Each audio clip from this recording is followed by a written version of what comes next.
Hi guys! Welcome back! Andito nga pala kami ngayon sa Binondo ng mga kaibigan ko para mag food trip. Kaya naman, let's go! So for today's video, ang call time nga pala namin ay 2 PM ng hapon.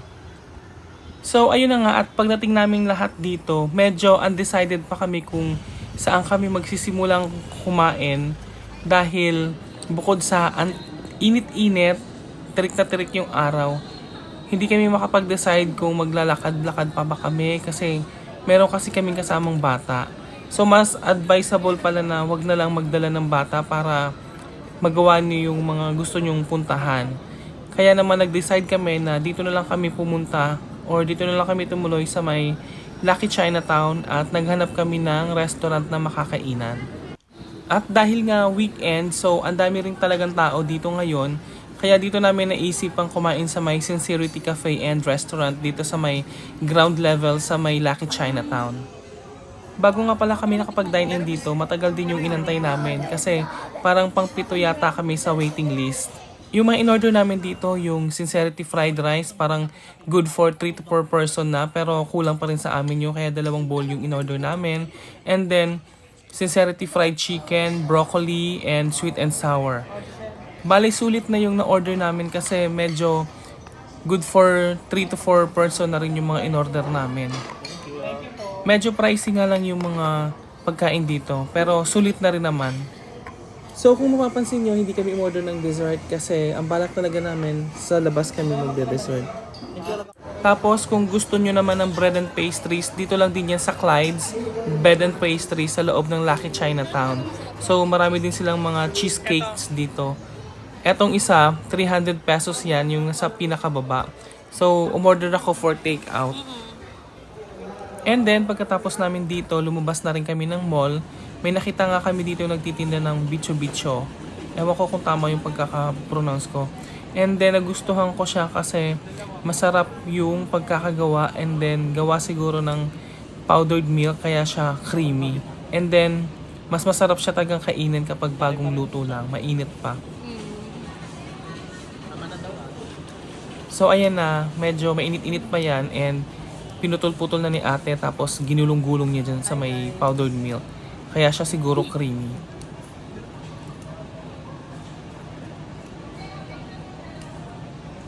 Gatas yan eh. Alaska powder. Beer brand. Birch Street. S26. Parang lumaki ka pala. Masarap, di ba? Buy it! Try it! Try it. Bangkok. Gusto ko.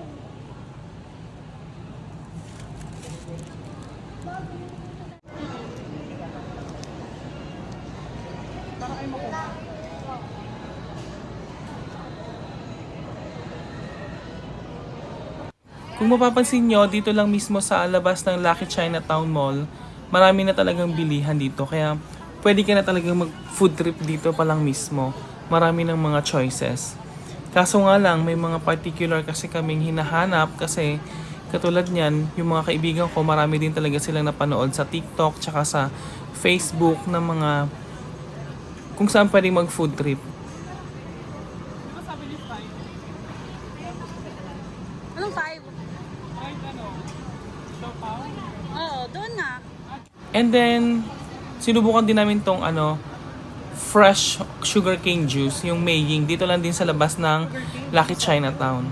Bukod sa sugarcane juice, marami din silang ino-offer dito ng mga paninda. Kaya, try nyo na lang and check nyo kung ano magugustuhan nyo dito.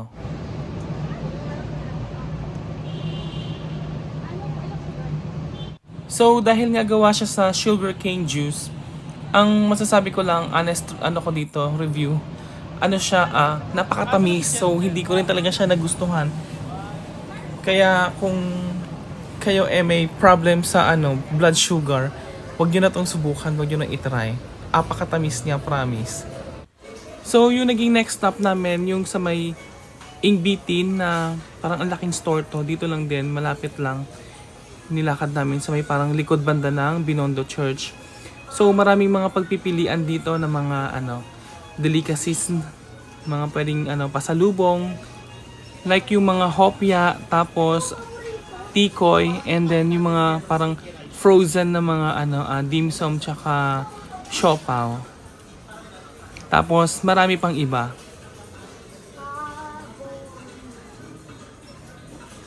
Etong store na to hindi rin din pala basta-basta kasi ang dami rin talaga niyang tao, ang dami niyang customers. Kung yung mga nakikita nyo sa TikTok o kaya sa Facebook, totoo yun na maraming tao dito na mga namimili.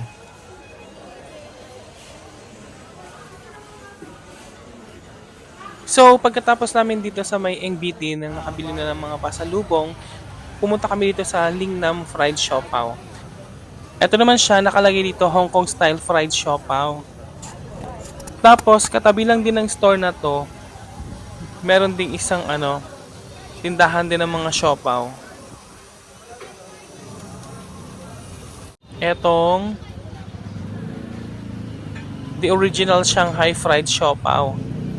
So, sinubukan din namin dito, bumili rin kami. And then, marami din silang tinitinda dito, hindi lang siopaw tsaka siomai, marami pang iba. Actually, mas maraming mga taong pumipila dito kaysa dun sa Lingnam. So, eto na yung pinaka last stop namin, etong fried siopaw na ito.